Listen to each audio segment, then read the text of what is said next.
a un hecho histórico, porque pasó a ser uno de los acontecimientos más grandes a nivel policial, a nivel de hechos de atentado contra autoridad, un magnicidio, el del general Ramón Rosa Rodríguez, entonces secretario ejecutivo de la Secretaría Nacional Antidrogas, una nueva institución en ese momento, porque la Secretaría Nacional Antidrogas se había creado años antes, nada más, y se le dio rango de ministerio. Sorprendía la mañana del 10 de octubre de 1994, cuando primeramente se conocía un atentado contra el ministro antidrogas.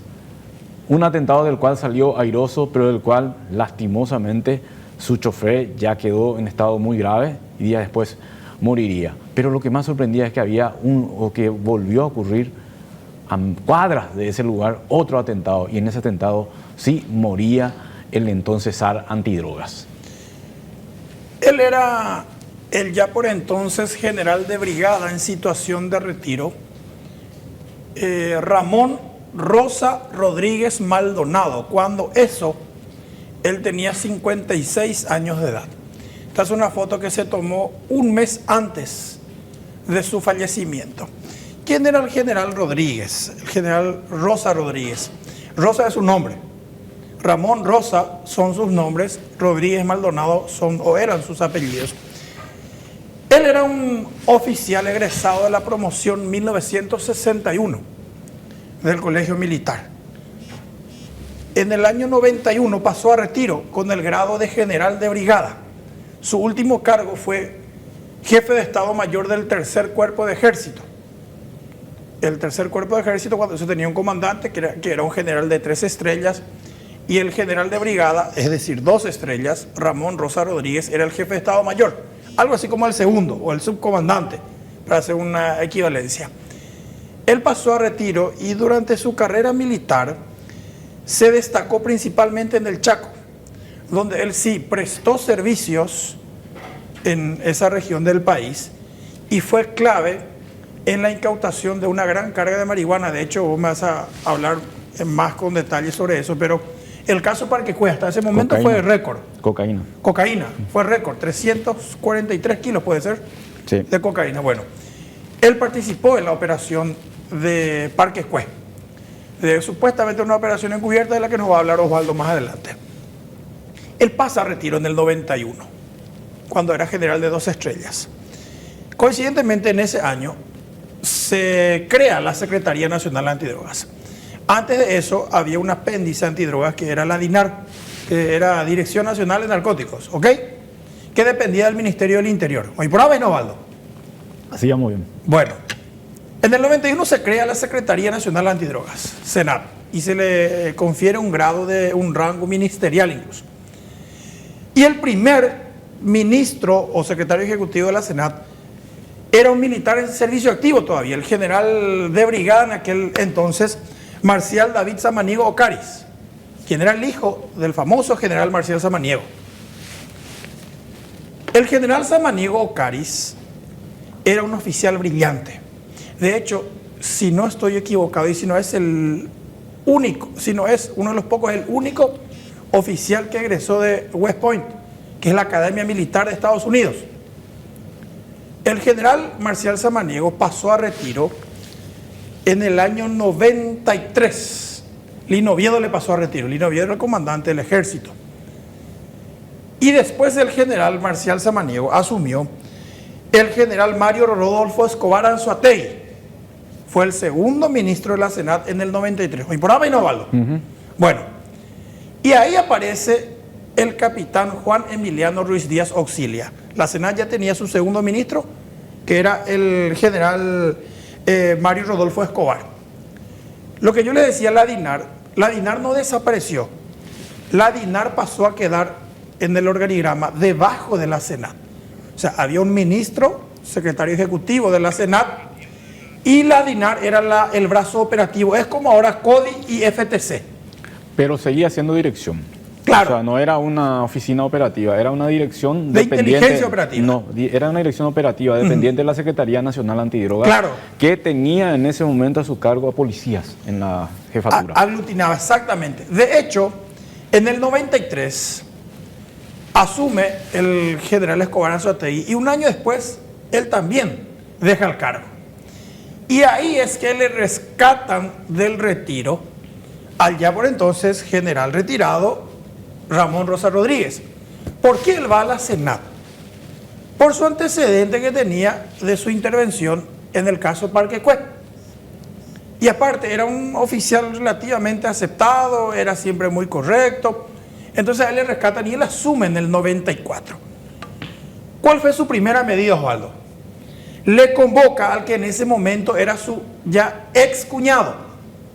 El general Ramón Rosa Rodríguez tenía una hermana y esa hermana estuvo casada hasta hacía muy poco tiempo con un comisario general ya retirado de la policía, que era el comisario general Publio Gavino Frete Fernández. ¿Hoy por ahí no, Valdo? Sí. Bueno, entonces Ramón Rosa Rodríguez, ojo, oye, nombrar ministro de la Senat, Jaguarajá Gendiela Jova Yacueve, que era el comisario general Publio Gavino Fretes Fernández, como director de la DINAR. Ahí lo que hay que entender. El general era el ministro de la Senat y el comisario general era el director de la DINAR, el brazo operativo de la Senat. Pero el segundo al mando en la Senat, o sea, lo que sería hoy para nosotros el viceministro, era el general Cirilo Ramón Velázquez Steger. Entonces, en ese año 94 la Senat estaba dirigida por los siguientes: general de brigada en situación de retiro, Ramón Rosa Rodríguez Maldonado, ministro. General de brigada, general de división ya era en situación de retiro, Cirilo Ramón Velázquez Steger, era el viceministro. Y el comisario general ya retirado, Publio Gavino Frete Fernández, era el director de la DINAR, o sea, el brazo operativo. Ese serían el 1, 2 y 3 respectivamente.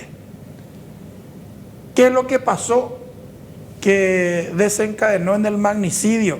Eso es lo que nunca nadie supo con precisión.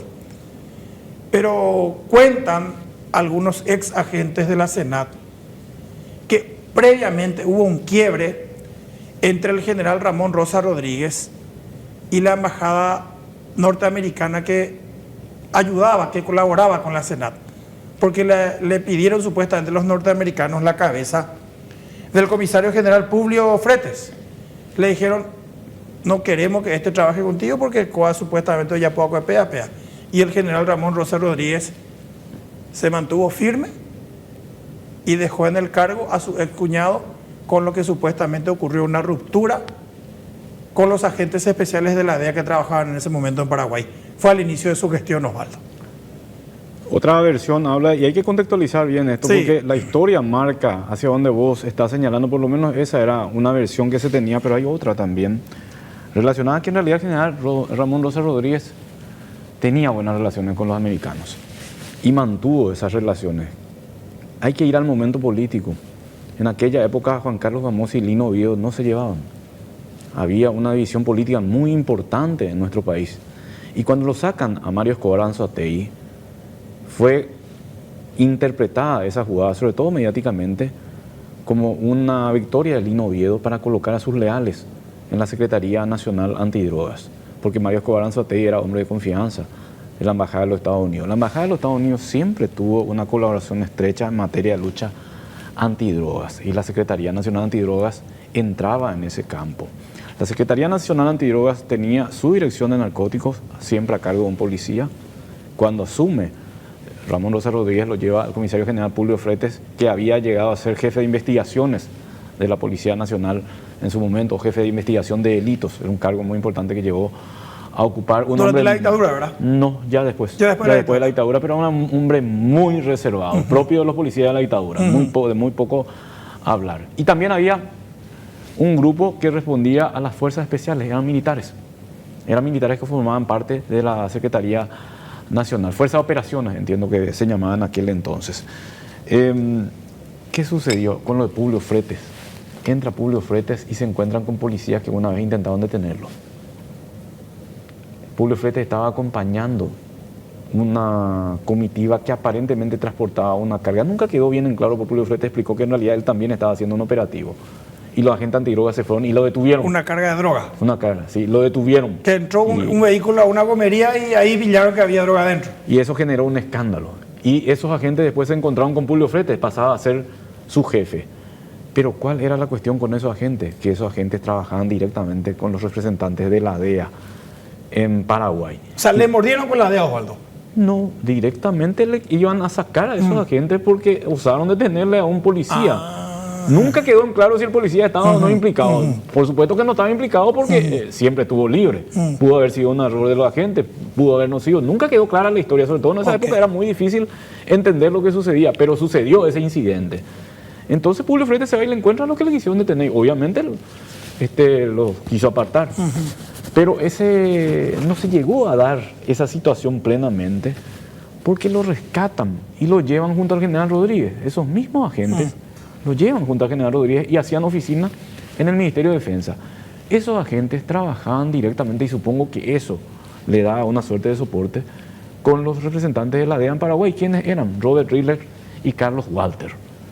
Y cuando vos te estás refiriendo al caso Parquecue, tenemos que ir a un siguiente caso. Porque el caso Parquecue ya fue muy anterior a esto que estamos mencionando. Claro, eso sirvió como antecedente en el desempeño del general Rosa Rodríguez en el narcotráfico y que después le llevaría 4 años después a ser ministro de la Sena. Y un antecedente que marcaba un tipo de operación bastante extraño, bastante extraña también. Las entregas vigiladas. Las famosas operaciones encubiertas. Sí, no, eran entregas vigiladas.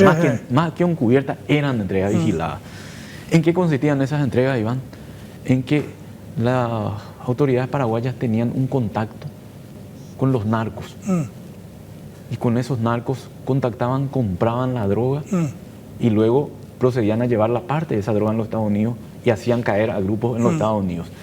El interés en todo ese operativo evidentemente era para los Estados Unidos, para que caigan allá los grupos que estaban operando en ese país. O sea, venían y se surtían acá en Paraguay de drogas que echaban allá. Claro. Pero para llevar esa droga allá, tenían que ensuciarse las manos acá. Claro, aparentemente.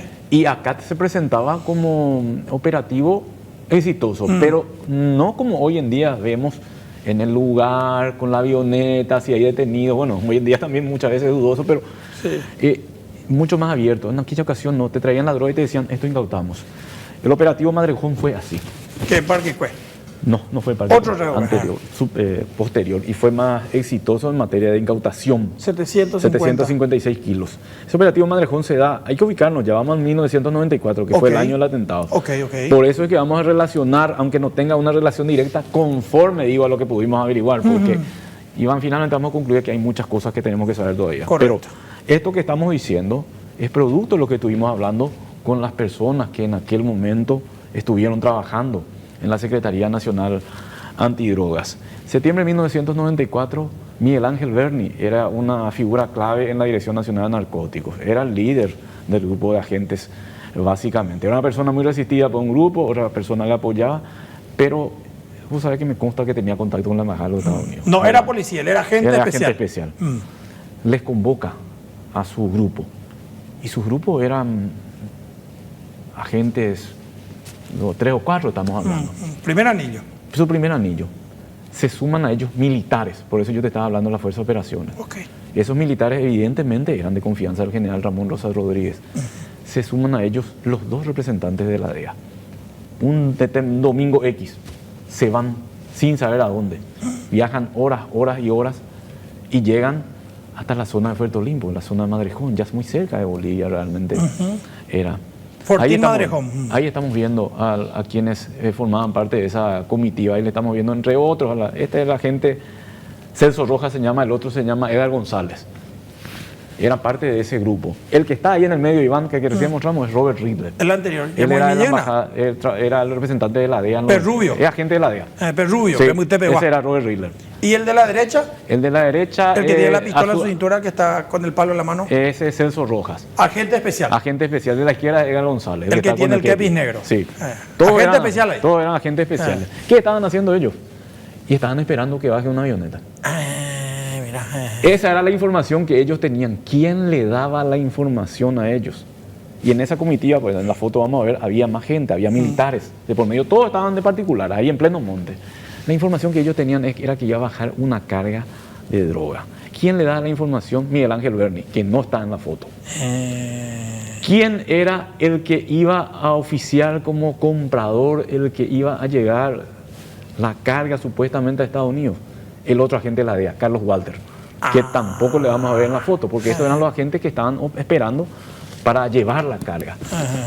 ¿Quién pudo haber sido el contacto? Y esto yo no te lo voy a confirmar, pero según las fuentes antidrogas con quienes estuvimos hablando, ¿quién pudo haber sido el contacto con los colombianos para traer esa carga?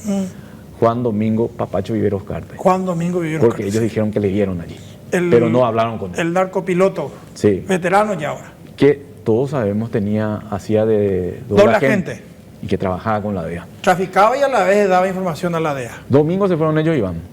Dice que el jueves les avisan a ellos y ellos escuchaban por radio, porque estaban comunicados, de que ya iba a venir una carga. O sea, hacía 4 días que estaban así. Sí, y escuchan que desde Colombia informaba que estaba saliendo el avión.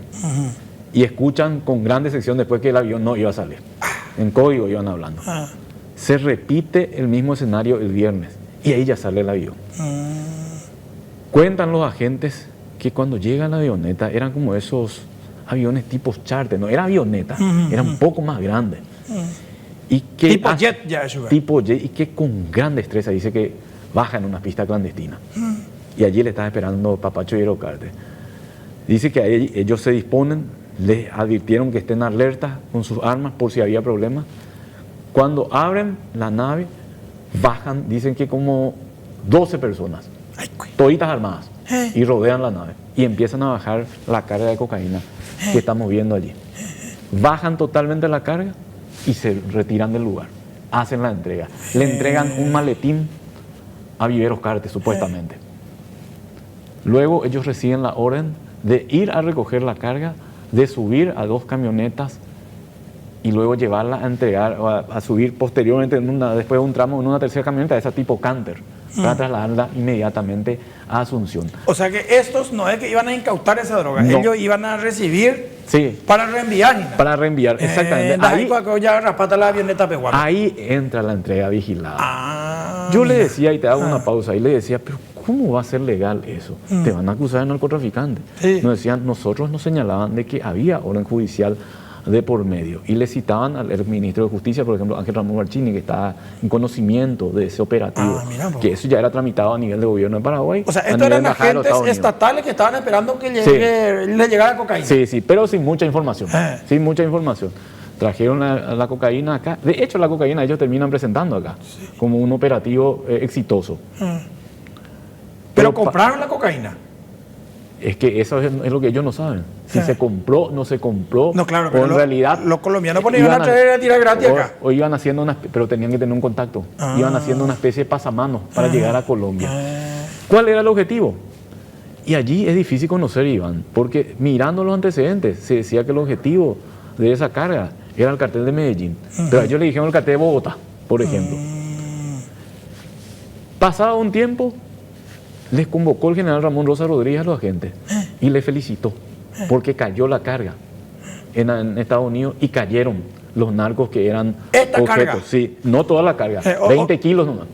O sea enviaron como una especie de muestra y allí le cayeron a los agentes. O sea que de esta carga que ellos recibieron aquella vez, el propio Estado paraguayo se reenvió una parte a Estados Unidos. Sí.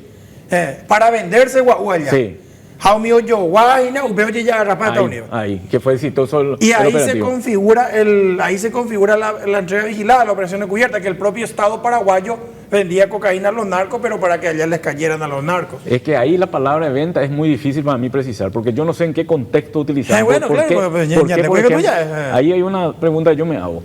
¿Por qué le entregaron una valija a Papacho Viveros Cártel? No, es que Papacho Viveros Cártel les pagó a ellos. Ellos le entregan, supuestamente, Iván. La cocaína y la plata. Una maleta le entregan. Él se va con una maleta, de la cual él nunca dio noticias. Él no hablaba con los agentes. Los agentes veían nomás lo que estaba ocurriendo. Pero ni Carlos Walter nunca habló. Miguel Ángel Berni ya murió. Y bueno, el Papacho Viveros Cártel, no sé si habla alguna vez, si ya quería aclarar, no todo esto, pero él apareció, a él decían esos agentes que estaban allí, eso era Papacho Viveros Cártel, pues lo conocían obviamente. Y él llevó la maleta.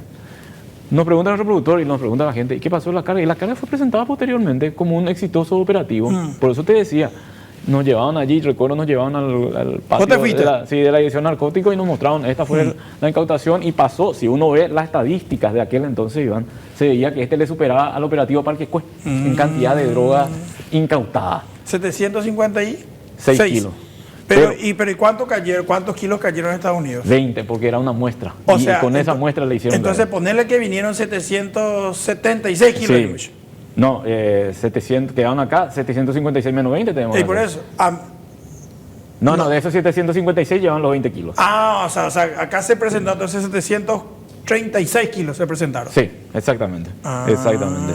Mira, y se hacía una quema allí en la chimenea, presentaban, bueno, esto fue un operativo exitoso.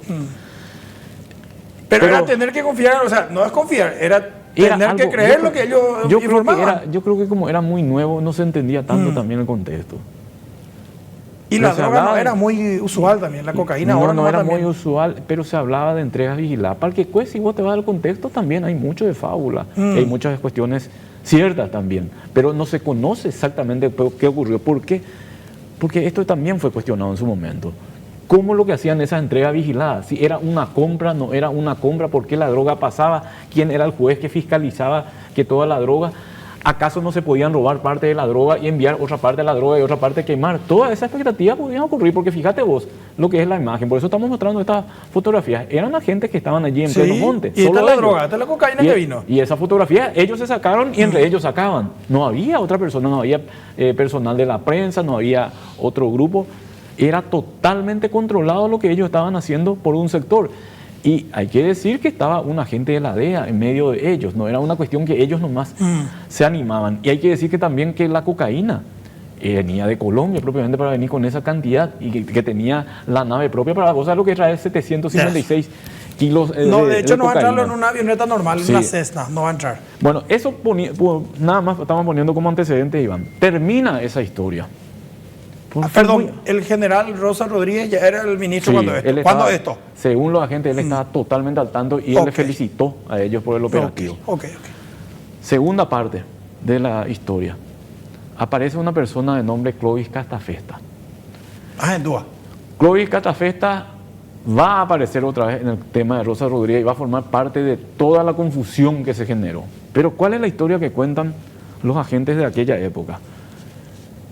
Que el general Ramón Rosa Rodríguez les vuelve a convocar y les piden que le vigilen a una persona con esas características. Y esas características correspondían a Clovis Catafesta, un ciudadano brasileño. Estaba hospedado en el Hotel Renacimiento. Entiendo que es Chile, Estrella y Chile está ubicado. Acá en el centro. Acá en el centro mismo. Entonces empezaron a montar vigilancia. Cuando salió del hotel, le siguieron por varias cuadras hasta que le tomaron y le detuvieron. Los de la Senat. Los agentes de la Senat, pero que trabajaban directamente con el general Rodríguez.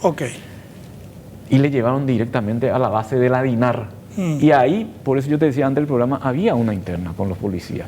La orden era que ni siquiera se le explique a Publio Fretes de lo que pasaba. Imagínate vos, al director no te tenían que explicar de lo que estaba ocurriendo. ¿Por qué se sentían fortalecidos esos agentes?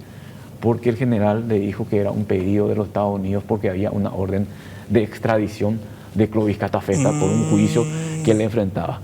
Observando otra vez los artículos de aquella época, Iván, entendíamos que Clovis Catafesta trabajaba directamente con el cartel de Cali y eso publicaban medios de Colombia. ¿Qué fue lo que sucedió en plena detención Clovis Catafesta que nadie nos enteramos? Pues te digo, lo que cubríamos policías ni idea teníamos de que él estaba detenido. De que él le llama a uno de los agentes y le dice de que él tenía la capacidad de ir trayendo de a 5 kilos de cocaína de Colombia hasta juntar los 5.000 kilos. Todo eso él podía hacer a cambio de que no lo extraditen a Estados Unidos. No quería ir a Estados Unidos. Entonces, el agente pasa la información y se vienen a entrevistar otros agentes de la Secretaría Nacional y así como también aparentemente vinieron los agentes de la DEA a hablar con él. Esa información se le hace llegar al general Ramón Rosa Rodríguez y constituía nuevamente, Iván, una posibilidad de hacer otra entrega vigilada. Por eso era muy importante para ellos lo que él podía revelar. Pero ¿qué pasó, Iván? En medio de todo eso ocurre el atentado. Y o sea, Clovis Catafesta estaba preso. Estaba preso en la sede de la DINAR en ese momento. En medio de todo eso ocurre el atentado, que tuvo una previa bastante llamativa y hasta poco creíble para lo que eran las hipótesis del asesinato, pero que finalmente se toma en cuenta también en la sentencia. Sábado 8 de octubre, cuentan los que estaban en la Secretaría Nacional Antidrogas de que se generó un tumulto en ese lugar. De repente cayó un escribano, se escuchaban gritos, al general se le escuchaba muy disgustado y se escuchaba que le increpaba al capitán Juan Emiliano Ruiz Díaz. ¿Cuándo fue eso, Osvaldo? Sábado 8 de octubre. Sábado 8, 2 días antes del atentado. 2 días antes del atentado. Ok. Era un día inusual para ellos, porque para los agentes era trabajar hasta las 10 de la mañana nomás. Después ya se iba al general y ellos ya se iban a disfrutar del fin de semana. El que estaba de guardia, el resto ya estaba libre, pero ese día se alargó y había mucho movimiento, mucho nerviosismo en ese sitio. ¿Qué aparentemente ocurrió? De que el general detectó que tocaron la caja chica de su oficina, de la Secretaría Nacional Antidrogas, y le culpó directamente al capitán Juan Emiliano Ruiz Díaz. Que era su ayudante en ese momento. En ese momento era su ayudante y debería haber sido su hombre de confianza. Le convocó a un escribano para dejar sentado eso por acta notarial lo sucedido, y aparentemente le llegó a decir que el lunes le iba a comunicar al presidente de la República lo sucedido. El 9 de octubre, aparentemente, Juan Emiliano Ruiz Díaz estuvo haciendo un fuerte lobby con gente que era muy allegada con el general Ramón Rosa Rodríguez. Y esa misma gente después cuenta eso, que durante la noche previa al atentado él estuvo llamando a esa persona para que hable con el general y le convenza de que no le denuncie. Esa es la versión que tenemos. Y ahí tenemos que llegar ya al 10 de octubre. Ahí te aportaba, ese domingo 9 de octubre en la mañana. Sí. El capitán Juan Emiliano Ruiz Díaz auxilia, 24 horas después del incidente ese que el general Ramón Rosa Rodríguez le acusó de robo de la caja chica. El capitán se fue a la casa del general, en Nuestra Señora y Cuarta, acá en Barrio Obrero. Detrás del Perpetuo Socorro. Y se fue ahí para llevarle el diario al general, que leía en esa época ABC, y se fue a llevarle, y ahí salió la esposa del general, doña Clotilde Gulliari, que también conocida como doña Clota, y dice que le retó y le echó de su casa al capitán. Le dijo, no, que sea la última vez que vengas a mi casa, Judas, le trató de Judas. Y después, de hecho, y eso entre paréntesis, ya tras la muerte del general, la familia publicó un aviso en exequias, un aviso fúnebre, en el que precisamente le acusaban al capitán Ruiz Díaz de Judas, de haber traicionado al general. Ese es un aporte muy importante. Sí, porque mostraba la situación tensa que se estaba generando. Así mismo. Entonces, Iván, Madrejón, la detención de Clovis Catafesta, eran momentos de tensión que había dentro por la magnitud del trabajo que debían realizar. Y yo te diría, un poco también por la legalidad de lo que estaba sucediendo, porque ¿quién sabía lo que estaba sucediendo? Tengo una duda sobre Clovis Catafesta. Ahí en una publicación de ABC de la época decía él era el informante del general Rosa Rodríguez. No. ¿Y en qué contexto lo que él entra? O sea, él le detienen. Le detienen. Él estaba detenido y su detención se conoce porque tanto escándalo se generó con la muerte del general Ramón Rosa Rodríguez que alguien desde la DINAR informó, acá le tenemos detenido a un brasileño. Ahí recién se supo lo de Clovis Catafesta. Acá le tenemos detenido a un brasileño. Y ahí me adelanto nomás un poco a los hechos, de lo que vamos a decir antes de ir a la pausa, porque después vamos a hablar plenamente del atentado. Sí. Y ahí ya no sabían cómo explicar qué hacía él. Nadie podía explicar. Sí. ¿Qué hicieron? Se llamaron a silencio, Iván. Mientras Francisco de Vargas, que era de la Comisión de Derechos Humanos del Parlamento, armaba un escándalo. Pancho de Vargas. Alguien le llamó, le culparon los agentes que estaban enfrentados con los policías, le culpaban a Publio Fretes. Dijeron, Publio Fretes fue el que contó porque nosotros no le damos datos a él sobre Clovis Catafesta. Esa fue, pero eso nunca tampoco se confirmó. Y ahí el último dato antes de pasar a la pausa y hablar del atentado. Ese domingo, Miguel Ángel Berni, quien era el agente especial de la Senat, en ese momento estaba medio en el freezer, él se fue a la oficina de la DINAR. La DINAR, que es el brazo operativo, funcionaba donde ahora sigue siendo la Senat, sobre Fernando Lamorey de la Victoria. Pero la oficina del ministro y del viceministro funcionaban en el edificio del Ministerio de Defensa, caso de Mariscal López. Sí, así mismo. Y hoy nos contaron ex agentes de la Senada de esa época que ese domingo 9 se fue llegando a la base de la DINAR el agente especial Miguel Ángel Berni y que le dijo ahí de manera hasta medio informal a sus compañeros todavía en ese momento, Peña tendré que ñande novedad ponata lunes cuera, lunes ñande novedad ponata. Y eso se le informó al comisario general Publio Fretes. Por eso es que después terminaría detenido Miguel Ángel Berni como sospechoso, porque supuestamente un día antes del atentado se fue a avisar a algunos compañeros ahí que iba a haber una novedad muy importante al día siguiente. Es del caso que vos nos vas a hablar después. No vamos a mezclar nomás las cosas. No, claro, eso te decía nomás para aportar. No quiero terminar lo de Clovis Catafesta nomás y cerramos ahí porque son dos momentos. Madrejón, Catafesta. Sí, y perdón. Y ahí me conectaste. ¿Qué es lo que pensaron en ese momento, dicen los agentes especiales, cuando Miguel Ángel Berni se va y le dice, ya de novedad, que le iban a rescatar o le iban a matar a Clovis Catafesta que estaba en el calabozo? Vos sabés, Clovis Catafesta estuvo tan oculto, pero se supo de que un día acá nos llama nuestro compañero Ulises González, nuestro compañero secretario de redacción, ya jubilado. Recientemente jubilado, sí. Él vivía cerquita de la Secretaría Nacional, de la DINAR. Y llama, y te atiendo y me dice, vos sabés que está por llevarle a este tipo que está detenido, para mí que le están por llevar porque bajó un helicóptero. Y entonces llamo con los contactos y efectivamente me confirman, ya vinieron a buscarle. Lanzaron el helicóptero, le llevaron al aeropuerto y ahí a Estados Unidos. Nunca se explicó nada, nunca se supo más nada de Clovis Catafesta, pero efectivamente le llevaron a Estados Unidos. No es como ahora, por ejemplo, que vemos la fotografía, que está el juez, que hacen los trámites directo. Recuerdo que nuestro fotógrafo llegó a sacar una imagen allí desde el aeropuerto, en medio del ventanal, hasta ahí pudo acceder, pero siempre fue secreta esa situación de Clovis Catafesta. Hoy estuviste ya hablando de eso, pero vamos a recordar porque estamos hablando de un tema que a lo mejor no le parece motivante y cada uno tiene su percepción. A mí me apasiona, no sé, pero respetamos, pero para nosotros es muy importante. Todos son libres de opinar. Porque es parte de otra historia, claro. Es parte de otra generación. Hoy, por ejemplo, me decía nuestro productor Blas López que él estaba todavía en la facultad. Yo le pregunté, ¿vos cubriste eso? Le dije, no, yo estaba todavía en la facultad. Vos todavía estabas en la escuela. Yo sí cubrí, pero estaba en los primeros años de periodismo. O sea, delante tuya. Sí, eso es indudable. Bueno, yo iba a tomar mi tereré de arcoíris, será porque me encanta escuchar a una persona que estuvo ahí. Pero vamos al relato, porque con eso nos complementamos muy bien, porque vos estuviste mirando los archivos, yo recuerdo lo que era en aquella época, y tenemos que llegar al 10 de octubre, Iván. 10 de octubre de 1994, temprano nos desayunábamos esta noticia, tan temprano que a mí me tomaba por el camino también. Lunes. Diario, día lunes. Sí.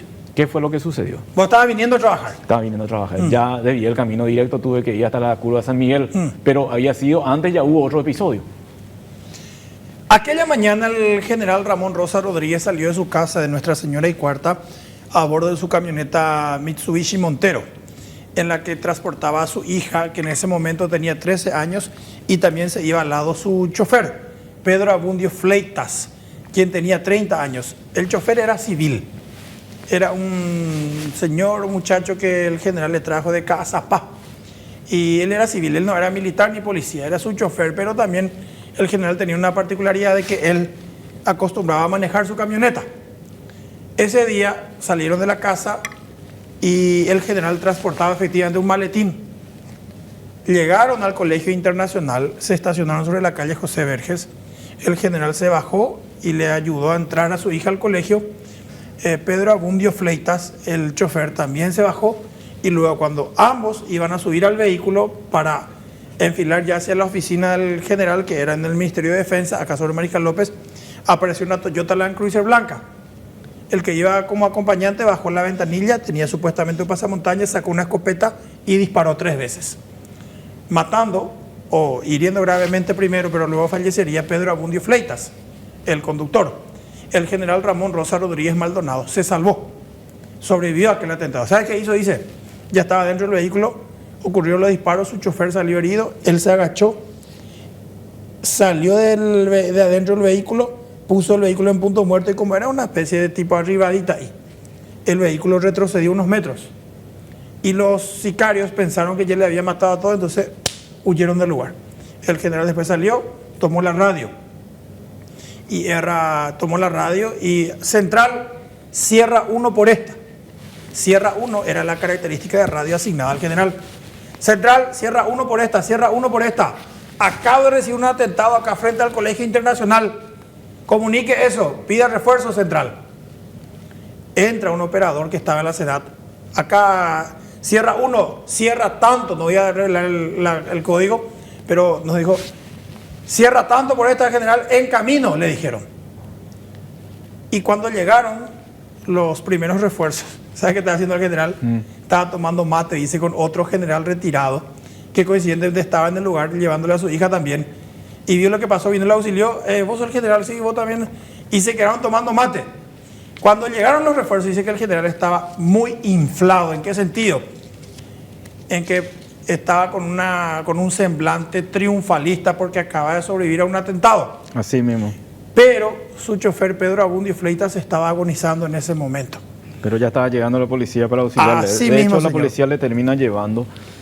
¿Qué sucede en la oficina de la SENAT? Y voy a citarla a mi fuente, porque le pedí autorización en su momento, porque ya perdí contacto también con esa persona, así como también hablé en su momento con el ahora teniente coronel Lugo, brevemente, pero me servía para ir uniendo los cabos. También lo que decían los colegas periodistas que estuvieron allí, ¿verdad?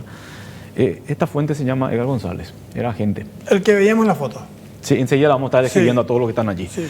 Él llega a la oficina de la SENAT y le dice, el encargado de comunicaciones era de apellido Antunes, ya no me recuerdo su nombre, conste que hablaba mucho con él. Estaba en la fotografía que mostraste al inicio, al lado del general Rosa Rodríguez. Le dice, vamos, el general sufrió un atentado. ¿Qué? Le dijo, no le creyó. Vamos, sufrió, es cierto. Estaba un pastor también en la SENAT, le dijo, es cierto. Y salieron toditos, se dirigieron hasta el Colegio Internacional, que era cerquita del ministerio, que está hasta ahora cerquita del Ministerio de Defensa. Cuando llegan, le encuentran en la situación que vos mencionaste, con aire triunfalista. ¿Y qué es lo primero que le dice a los agentes? Quiero un cigarrillo. Y le consiguen el cigarrillo. Fumaba mucho. Y empezó a fumar, empezó a fumar. Y allí se da un momento y le preguntan, ¿qué fue lo que pasó? Se me puso una camioneta al lado, bajó el vidrio en parte y nos disparó.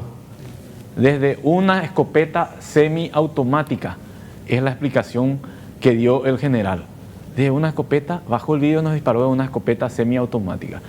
¿Qué pasaba? El general era el que tenía que estar al mando del vehículo porque él acostumbraba a llevar a su hija al Colegio Internacional, él manejaba y a su lado solía ir el chofer. Su hija Judith, que 4 días después cumpliría 14 años de edad. Después de eso, pero esa vez fue lo contrario, el general fue al lado y como vos estabas mencionando, él, lo vamos a ver enseguida en fotografía, él se llenó de sangre, pero porque se agachó y la sangre que tiene por la camisa es de su chofer. Camisa no y en la pierna.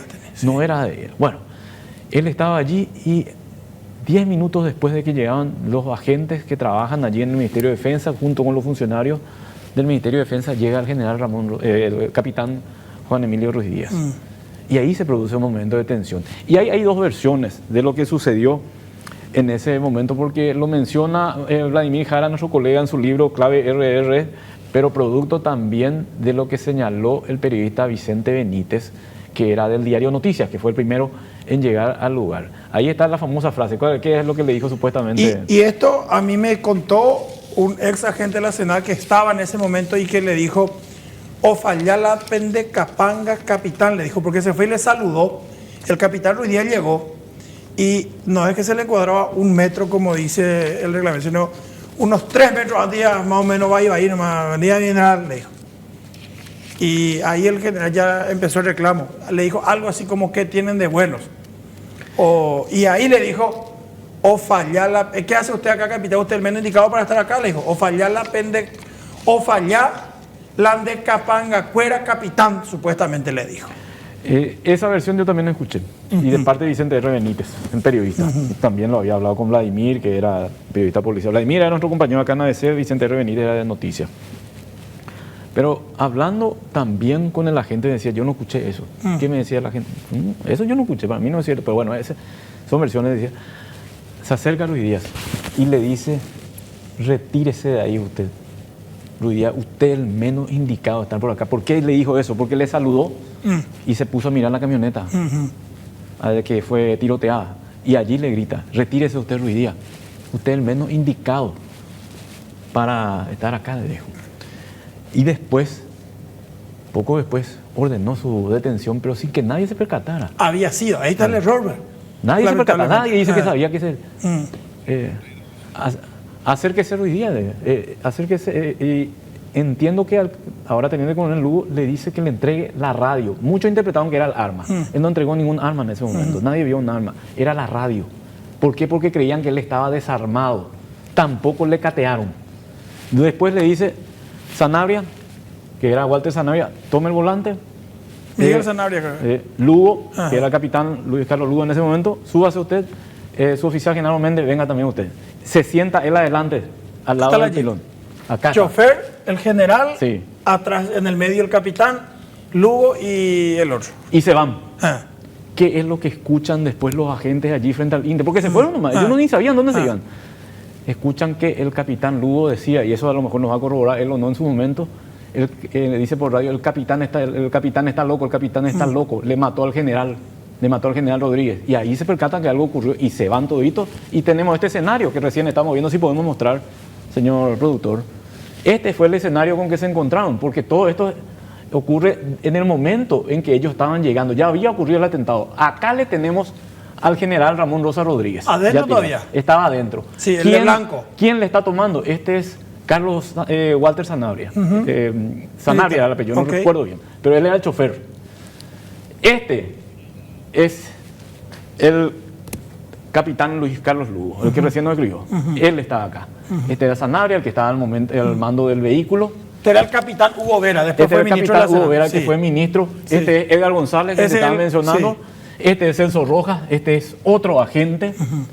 Y esta es la camioneta del capitán Hugo Vera. Acá está, eso estábamos mirando ayer. Sí. Iván, acá está el capitán Juan Emiliano Ruiz Díaz. Ya le tiraron al capitán Ruiz Díaz a la carrocería de la camioneta. ¿Y quién es este? Este es Méndez.